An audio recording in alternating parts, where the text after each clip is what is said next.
प्रयागराज के रामपुर में रखा गया समाजवादी पार्टी की तरफ से कार्यकर्ता सम्मेलन, जिसमें समाजवादी कार्यकर्ताओं द्वारा रामपुर करछना में प्रदेश अध्यक्ष आदरणीय नरेश उत्तम जी का जोरदार स्वागत किया गया।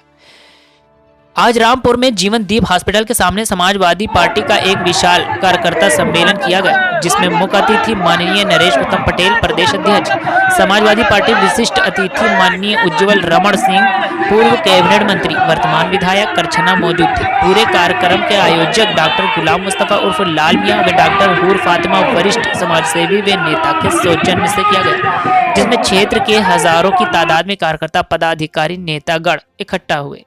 जिसमें नरेश उत्तम पटेल जी ने कहा कि उत्तर प्रदेश में 4 साल से जंगल राज है, ना तो रोजगार है, ना माताएं बहनें बेटियां सुरक्षित हैं, ना किसानों की कोई सुविधा है, कानून व्यवस्था पूरी तरह से ध्वस्त है, पत्रकार सुरक्षित नहीं है।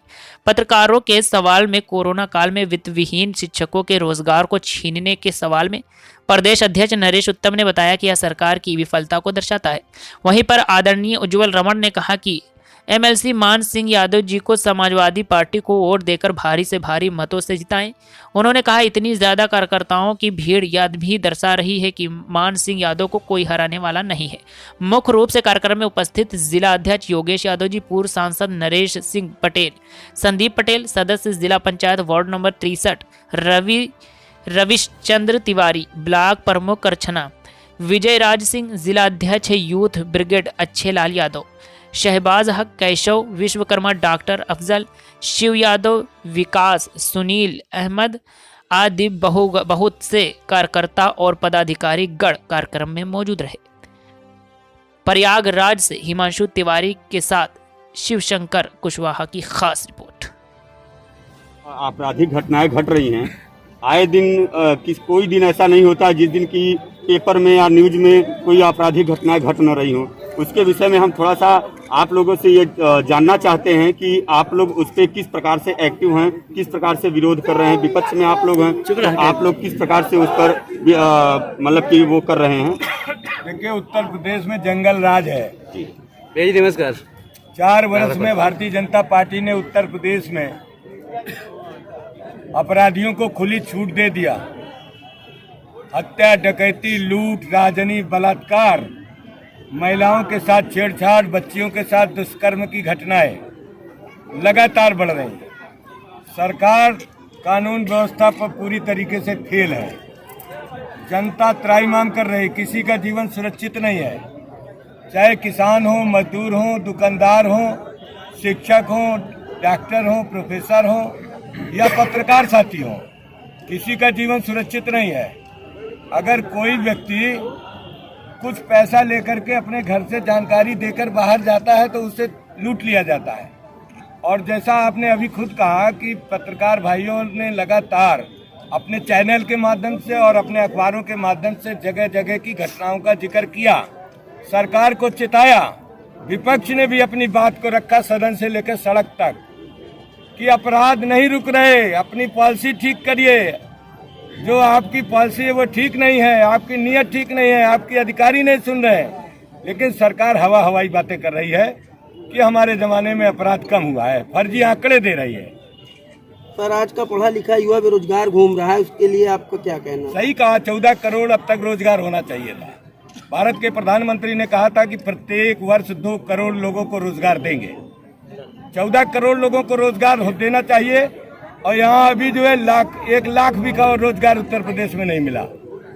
और सरकार रोजगार समाप्त कर रही है, सरकार विभागों में छटनी कर रही है, सरकार कॉन्ट्रैक्ट फार्मिंग ला रही है, सरकार द्वारा लोगों को निजीकरण की तरफ प्रेरित किया जाता है और पूंजीपतियों को पूंजी बढ़ाने का मौका दिया जा रहा है और सारी चीजें निजीकरण संस्थाओं में दी जा रही हैं, जो इस लोकतंत्र के लिए बहुत ही खतरनाक है। सर, ये एमएलसी का चुनाव हो रहा है और इसमें बहुत सारे प्राइवेट मतलब मान्यता प्राप्त जो स्कूल हैं उसके जो शिक्षक हैं, कोरोना काल में उनकी नौकरी चली गई है, वो लोग बेरोजगार घर पे बैठे हुए हैं, उनके लिए आपका क्या सुझाव है? समाजवादी पार्टी का पुराना सिद्धांत है कि हम बेरोजगारों को रोजगार देंगे और हमने रोजगार दिया भी। हमारे नेता माननीय अखिलेश यादव जी ने, माननीय मुलायम सिंह जी ने सदैव जब सरकार में आए नए रोजगार सृजन किए, लोगों को रोजगार देने का काम किया। जहाँ तक आप शिक्षकों की बात कर रहे हैं, शिक्षकों को भी जब माननीय उज्जवल रमण जी कैबिनेट मंत्री थे तब शिक्षकों को वेतन वित्त विहीन विद्यालयों को उनको मानदेय देने का काम किया गया और 1,72,000 शिक्षा मित्रों को 3500 से 35,000 का शिक्षक बनाया गया। तदर्थ शिक्षकों की विनियमितीकरण किया गया। ग्रांट इन एड में स्कूल लाए गए। सरकारी तंत्र को मजबूत किया गया। लेकिन बीजेपी प्राइवेट तंत्र पर विश्वास करती है और प्राइवेट तंत्र को लगातार बढ़ा रही है। इसीलिए इस प्रदेश में बेरोजगारी बढ़ रही है। सर, जो जमीनी स्तर पे जो जनता में रोष दिखता है सरकार के प्रति, लेकिन कई जगह देखा गया कि जो इलेक्शन हुए वो रिजल्ट अपोजिट आता है, उसके लिए आपका क्या कहना है? देखिए, अभी जो बाई इलेक्शन हुए हैं जी, वो बाई इलेक्शन में सरकारी धन बल, सरकारी सत्ता बल और सरकार के दबाव में लोगों को धमका करके ये बाई इलेक्शन जीते। लेकिन समाजवादी पार्टी के पास एक सीट थी मलिनी, समाजवादी पार्टी ने उसमें अपनी जीत हासिल की है और प्रदेश में समाजवादी पार्टी चाहती है कि लोकतंत्र में चुनाव प्रणाली पारदर्शित होनी चाहिए, साफ सुथरी होनी चाहिए। जनता का विश्वास ईवीएम से हट गया है, ईवीएम हटना चाहिए, बैलेट पेपर से चुनाव होना चाहिए और बैलेट पेपर से चुनाव होगा तो हमारा लोकतंत्र मजबूत होगा। ईवीएम हटाने के लिए आपकी पार्टी क्या कर रही है? हमारी पार्टी लगातार संसद से लेकर विधानसभा, विधान परिषद से लेकर आप सब मीडिया भाइयों के माध्यम से ये मांग कर रही है कि ईवीएम प्रणाली दूषित है, इस पर जन विश्वास नहीं है, जनता का विश्वास घट गया है। इसलिए जन विश्वास को बढ़ाने के लिए वो प्रणाली होनी चाहिए जिसमें जनता का विश्वास बढ़े।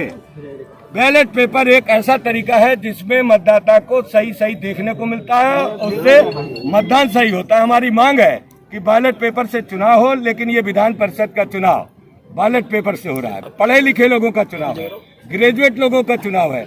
हमें पूरा भरोसा है कि बैलेट पेपर से चुनाव हो रहा होगा और ये चुनाव हो रहा है, इसमें समाजवादी पार्टी के डॉक्टर मान सिंह जीतेंगे। हमारे प्रदेश में जब से कोरोना लॉकडाउन लगा था, उसमें लॉकडाउन के दौरान बहुत सारे लोग बाहर से अपने उत्तर प्रदेश में आए हैं, जिसमें कि बहुत सारे लोग बेरोजगार हैं और बहुत सारे लोगों को तकलीफ हुई वहां से आने में और बहुत सारे लोगों ने उसके आने में अपनी जान तक गंवा दिया। लेकिन उस पर सरकार का ध्यान नहीं जा रहा है। क्या हमारा विपक्ष जो है उस पर क्या अपना राय रखना चाहता है? अभी विधानसभा के अंदर माननीय उज्जवल रमन जी और हमारी पार्टी के नेता राम गोविंद चौधरी जी ने उत्तर प्रदेश के प्रवासी मजदूरों के जीवन के लिए बातें उठाई, लेकिन भारतीय जनता पार्टी सरकार सदन चलाने से डर रही है। 1.5 दिन का सदन चलाया, 1.5 दिन के अंदर समाजवादी पार्टी ने प्रवासी मजदूरों की बात को, किसानों की फसल के सवाल को लेकर के, किसानों की बर्बादी को लेकर के, रोजगार के सवाल को लेकर, भ्रष्टाचार के सवाल को लेकर, कानून व्यवस्था के सवाल को लेकर समाजवादी पार्टी ने सदन के अंदर बात करना किया, लेकिन सदन बंद कर दिया गया। सदन बंद हो गया और सदन बंद ही नहीं हुआ। अभी गांधी जी 2 अक्टूबर को जन्मदिन मनाया जाता है। महात्मा गांधी का जन्मदिन मनाने के लिए समाजवादी पार्टी या और भी पार्टियां महात्मा गांधी के चित्र पर, महात्मा गांधी की प्रतिमा में माल्यार्पण करती है। लेकिन भारतीय जनता पार्टी ने अभी 2 अक्टूबर को 50-52 MLA थे, उनको वहां पर गांधी जी पर माल्यार्पण करने नहीं जाने दिया। इससे क्या साबित होता है कि ये जनतंत्र है, लोकतंत्र है, ये डिक्टेटरशिप है, ये राजशाही है। सर जी, अभी लगभग 14 तारीख की घटना है। आपके करछना तहसील में किचुहा गांव में एक युवक का निर्मम तरीके से हत्या कर दी गई, जिसका कि ना तो अभी तक कोई खुलासा हो पाया है, ना तो उसमें कोई कार्रवाई समझ में आ रही है। आप उस पर क्या कहना चाहेंगे? यहाँ पर पूरी तरह से पुलिस अक्षम है।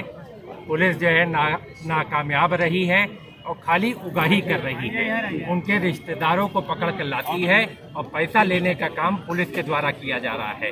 पुलिस का जिला प्रशासन पूरी तरह से निकम्मा है और पूरी तरह से फेल हो चुका है।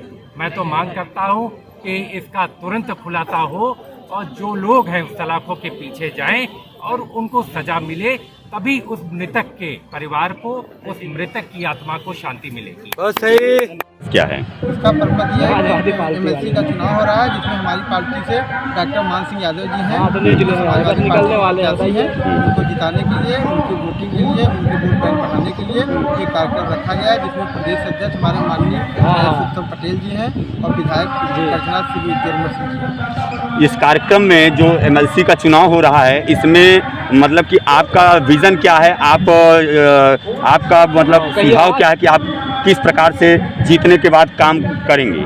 हमारा ये लक्ष्य है कि हम लोग जो है चुनाव जीतने के बाद शिक्षा के संबंध में जितनी भी समस्याएं हैं उनका समाधान करवाएंगे और स्कूल के लिए जो भी सुविधाएं नहीं है, कॉलेज में, स्कूल में जो भी समस्याएं रहेंगी, शिक्षकों के लिए और अध्यापकों के लिए जो भी रहेगा उस सब में उनकी सहायता की जाएगी। जो बहुत सारे वित्त विहीन स्कूल हैं उसके टीचर जो हैं वो इस समय बेरोजगार हो गए हैं, आपकी पार्टी जीतने के बाद उनके लिए क्या कर सकती है? जीतने के बाद उनके लिए अस्थायी नौकरी दे दी जाएगी और बाकी जो समस्याएं रहेंगी, जो वित्तविहीन कॉलेज रहेंगे उनके लिए भी सुविधाएं की जाएंगी। तो मिलाकर समाजवादी पार्टी हमेशा जो भी है जनता के हित के लिए कार्य करेगी। और कुछ पूछेंगे? ठीक।